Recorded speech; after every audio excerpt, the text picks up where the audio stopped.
Step in my dojo, you Step in my dojo, you step in my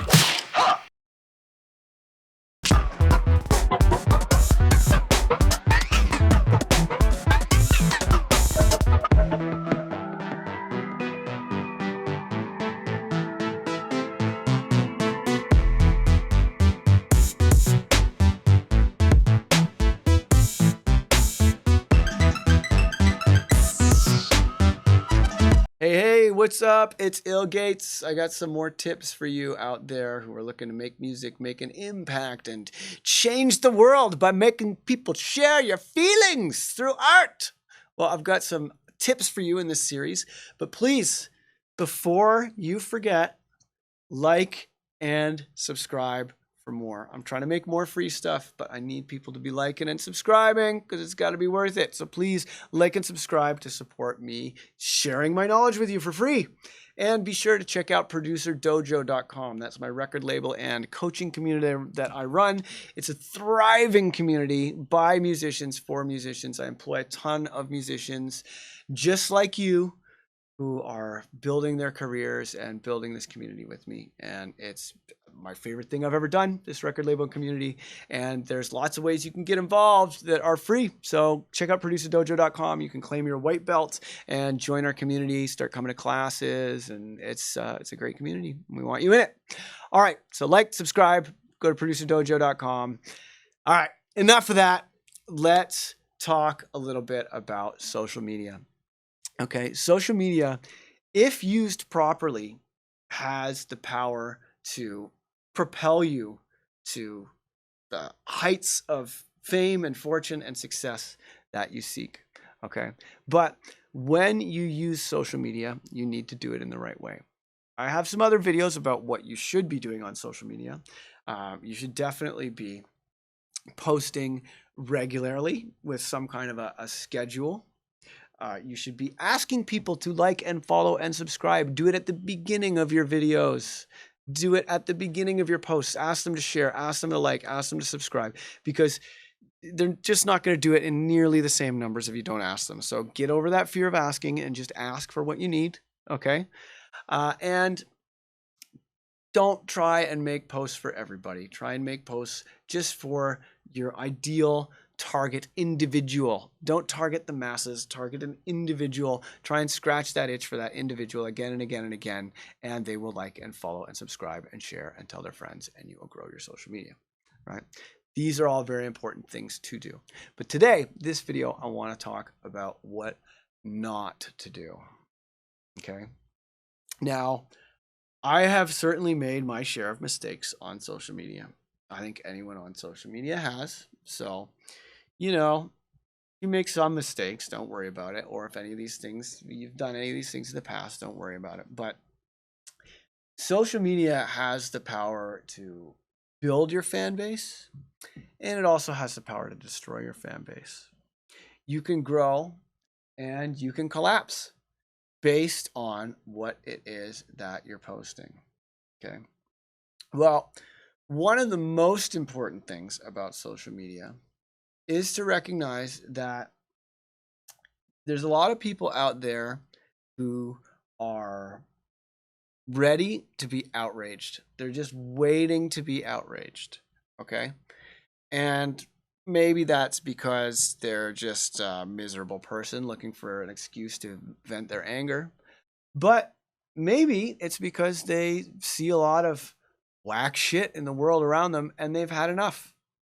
You know, there are good people waiting to be outraged and there are bad people waiting to be outraged. But just know that there is a large contingent of people waiting to be outraged, and that the internet loves to mob up, get the pitchforks out, and attack people. So you can't feed the trolls, and you need to be careful not to say things that are going to cause outrage. So you may have heard the term political correctness gone mad, right? A lot of people will complain about this, and it sounds like it makes sense when you think about it, but I think that you'll understand it a little bit more if you replace the term political correctness with treating people with respect. because that's really what political correctness is all about. And if you say the phrase, it's treating people with respect gone mad, you'll understand how silly it is to really be bent out of shape about that, right? There are definitely times when political correctness can turn toxic, and it can turn into flash mob justice, taking things out of context or taking things the wrong way and trying to cancel people and ruin their lives when they maybe don't need canceling. You know, that is a problem that can happen. But also, a lot of the time, you know, this whole democratization of messaging and the giving the voice to the unheard that has happened in social media is actually a really good thing. I've learned how to be a better person from being on social media and from really listening to like why people are upset. Because a lot of the time, even if you think you're not a racist person, even if you think you're a feminist, even if you think you're sensitive to people who have a different reality than you, or maybe, you know, physically or mentally handicapped in some way, you can think that you are compassionate to those people, and you can be like, oh, well, I have black friends, I couldn't be a racist, right? But I think it's more important to think of like, you know, I mean, Martin Luther King, he said, hate the deed, not the doer. And I think that that's a really profound way to look at it, right? Because good people can do bad things. You know, good people can say racist things. It's not necessarily the person that's racist. It's not necessarily the person that's bigoted, but an action can be racist. The ice cream song that the ice cream trucks used to play is actually extremely racist when you look up the lyrics for this song. It seems like a totally innocent song, but it's actually quite racist and a terrible song. Eeny, meeny, miny, mo has the roots of the eeny, meeny, miny, mo song are about killing black people.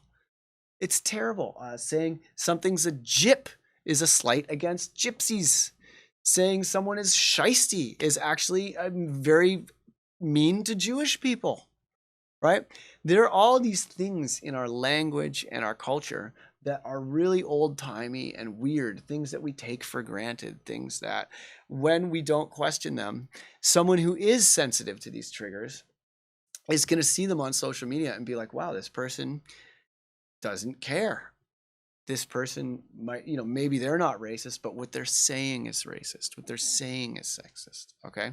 So I think if you open your mind to the idea that a statement can be racist or sexist and not necessarily you, and that you can unconsciously be perpetuating linguistic violence, bigotry, or ignorance, you know, don't be defensive. Don't think like, oh, I'm not a racist, therefore I couldn't do anything racist. Not racist people, not sexist people do things that are offensive all the time. And I had to learn, you know, I thought because I cut my teeth as a DJ playing in gay bars when I was a teenager, that I was just automatically, you know, on team gay. But even though, you know, I would go to drag queen bars and like hang out with tons of gay friends, there were still things that I would say and do on social media that would be triggering for members of the LGBTQ2 plus community. And, you know, I had to learn to be more sensitive. Okay. So don't think of it as political correctness. Think about it as treating people with respect. Okay. And it's important for you to maintain your presence on social media in a respectful way. Okay. Don't just, you know, complain about cancel culture and say crass, bigoted things. That will destroy your career. Okay. You also need to be careful about having hot takes on, you know, current things that you see in the news, because the news perpetuates itself by being as outrageous as possible. The news is kind of like, it's just clickbait to a certain extent. You know, all of these media companies, they're ultimately just trying to sell ad space. You know, there are a lot of them that have well-intentioned reporters that are doing important work that needs to be done and that are shedding a light on larger social issues and such. But what sells ad space is clicks. And what gets clicks is clickbait titles, where you have an incomplete narrative, like, I got rid of my belly fat with this one simple trick. You're like, well, what's the trick? Tell me. And then you click, right? Or, celebrity X shocks the world with these crazy photos. You're like, what? I want to see the photos. What's so shocking about them? I'll be the judge of that. And then you click, right? So the way the news, quote unquote, is presented, the way the media is creating these articles, they want you to be outraged. They want you to take the bait. They want you to forward it. And a lot of the time, they're going to be presenting the quote unquote truth in the most inflammatory way that they can, trying to get a rise out of you, trying to get you to create some kind of hot take. And you know what? A lot of the time, that means that the information being presented is being presented in a way that is skewed and that's trying to get a rise out of you and trying to make you create controversy to sell their ad space, to create controversy to sell their clicks. Because what gets people to retweet or spread or whatever is controversy, creating a conversation, right? So you got to recognize that a lot of people out there are trying to use you to spread their agenda. That's why Facebook is free. It's because you're the product being sold to advertisers. I pay for advertising on Facebook all the time. I'm a customer over there. But what are they selling me? They're selling me your mental real estate. So don't give it away. Don't give away your mental real estate. Don't let these people out there operating on social media, don't let them use you. Don't let them use your artist page to forward their crap, okay? If you have a hot take on something, don't post it right away. Think about it. Don't just be a spur of the moment reactionary, because the social media landscape is full of people trying to use you. You need to be the one in control. So don't give your power away. Don't give your mind away. Don't, be careful with the hot takes, and don't just become a slave to that dopamine hit that the social media companies, they have teams of psychologists trying to make these platforms as addictive as possible, right? And the personal Facebook pages, that's really where it gets bad. So I would recommend not having a personal Facebook page. I haven't had a personal Facebook page for 10 years. It's been awesome. I have so much more time, so much more of my mental real estate is mine. I still go on Facebook and Twitter and stuff to post my my artist output, but I treat those as like an output megaphone. I'm not sitting there addicted to like who's fucking who and who's getting fat, just feed browsing, because then you're in a reactionary state. As an artist, you need to be the one in control.